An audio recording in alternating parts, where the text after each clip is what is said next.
Welcome back to Fox Explainer.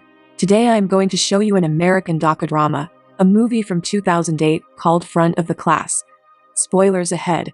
Don't forget to subscribe to my channel for more content like this. Watch out and take care. Brad Cohen, age 12, has Tourette syndrome. Because of the disease, he makes strange noises, twitches, and yells at random. All of these things are happening without Brad's permission, and he has no control over them. But in Brad's small Missouri town, most people don't know about his unusual syndrome. They don't believe him when he says he can't control the tics. Even his father, Norman, thinks that his son is making the noise to annoy his parents. Brad's classmates pick on him a lot, and the teachers don't help. Brad's tics started when he was 6, around the time that his parents were getting a divorce. Since then, his mother has taken him to several doctors, and all of them have said that his tics are signs of depression. Because of this, the real cause has never been found, and people continue to think he is just a spoiled brat. Jeff, Brad's younger brother, is the only person he has in common with. Even though they fight and argue all the time, Brad feels like Jeff is the only person who understands him. Their dad, Norman, lives in another city and comes to see them every so often. He has a connection with Jeff, but Brad has always been a bit embarrassing for him. He often tells the kid to stop screaming and moving around so much. His father's lack of faith in him makes Brad feel like a failure. Meanwhile, Brad's mother Ellen has always been there for him. She believes him when he says he can't control the tics. Ellen's friends and family are giving her strange ideas about how to discipline her child, which bothers her. Even though she trusts Brad, being a single mom with 2 kids, one of whom won't stop screaming, is tiring for her.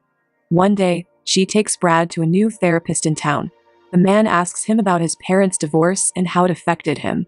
Brad simply tells him that he doesn't remember much about what happened and that it doesn't bother him at all. The doctor doesn't believe it and says that Brad's tics might be caused by his refusal to accept the effect.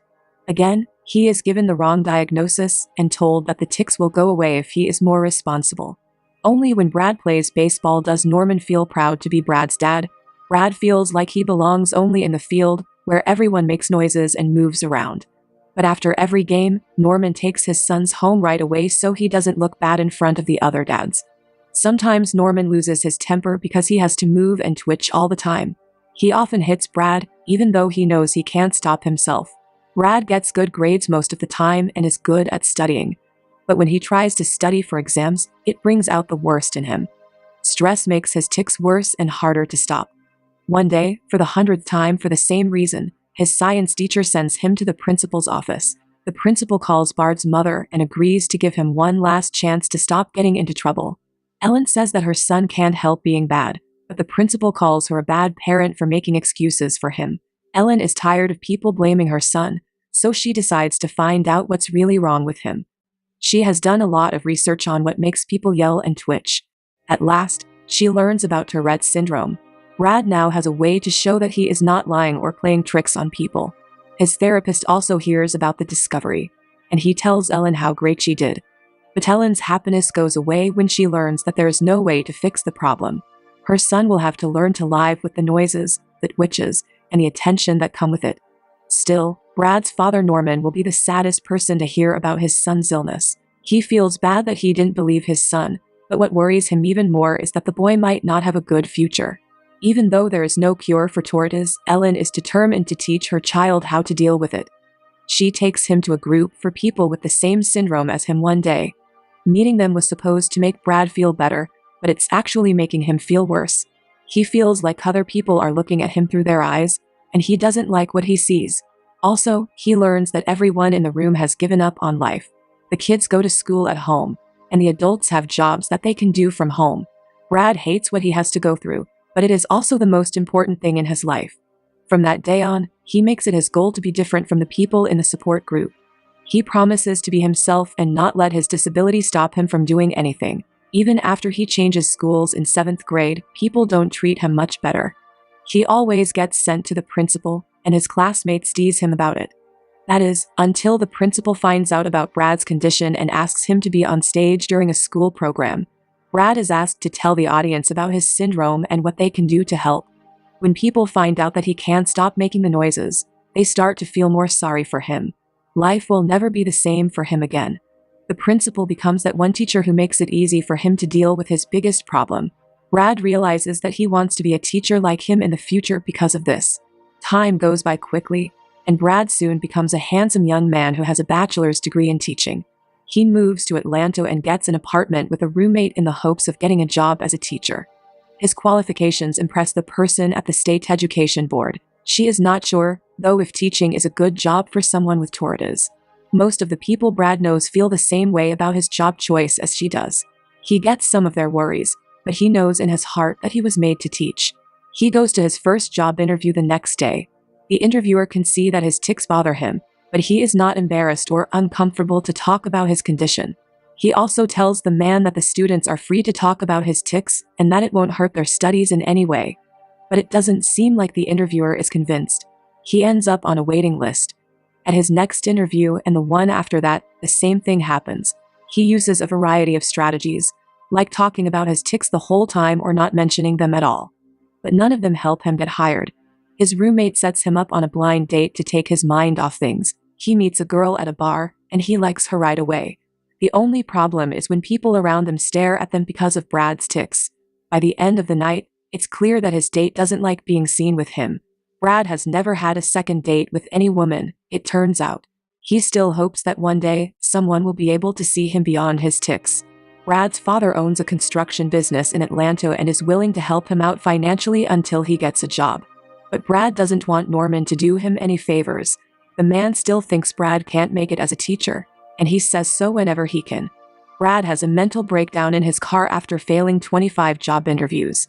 He feels hopeless and broken. But after talking to his mother on the phone, he realizes that the tics aren't the reason he's failing. He just hasn't found the right school. He goes to an elementary school for the 26th interview. The principal and vice principal know a lot about Tourette syndrome, so they don't make Brad feel bad by treating him differently. It lasts 2 hours and is the best interview he has ever had. Brad has learned not to have too many hopes, but he still wants to get the job.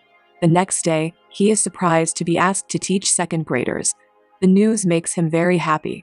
Even though he only has 2 days to get ready for the class, he doesn't care and can't wait to start teaching. His co-workers are happy to see him and help him set up the classroom. Brad meets people for the first time in his life who don't judge him for his tics. He calls his mother at night, and she tries to get him to date a girl. Brad follows her advice, and the next day he meets a Tinder date named Nancy. She doesn't seem to care about his tics and seems to like him for who he is. Brad makes friends with a happy little girl named Heather at school. She is the smartest person in the class, but what gets his attention is how kind she is. She stops the other kids from making fun of Brad when they do. Because Brad has a disability, some parents don't want their kids to be in his class.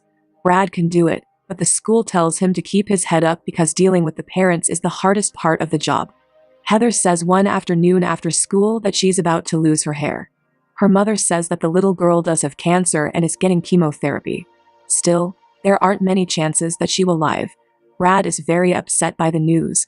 The mother also says that Heather can't wait to go to school these days, and that her teacher is the only person who has made her happy in the past few months. Brad only feels sad about the news. A few weeks later, Brad goes to take an exam for his master's degree, but he isn't given a private room as promised. He talks to the people in charge, but they won't help him. When he starts to get scared, Norman comes to his aid and threatens to sue the administration. In the end, they decide to let him take the test alone. The event brings the father and son closer together. Nancy and Brad go to his mother's house for Thanksgiving in the next scene. Brad can't help but feel sad when he sees her spending time with her family. He takes Nancy aside and tells her for the first time that he loves her. Heather eventually stops going to school. Her classmates send her letters and postcards to wish her well. But one day, they get the news they had been dreading. Brad doesn't go inside at Heather's funeral because he thinks he will rue in the ceremony. But her mother invites him in and thanks him for making her daughter happy when things were bad. After a few months, Brad's life is going well. He has a girlfriend who loves him, a good relationship with his dad, and a job that he enjoys. Then, one day, he is called to a school meeting and told that Sally Me's First Teacher of the Year award is going to him. Brad gives a speech that everyone loves on the night of the event. At the end of the movie, the message is that we should never let anything stop us from going after our dreams. That's all for now. I hope you enjoyed the video. Subscribe for more and hit the like button to help me out, and also leave a comment. if you want me to explain your favorite film. Until next time, take care.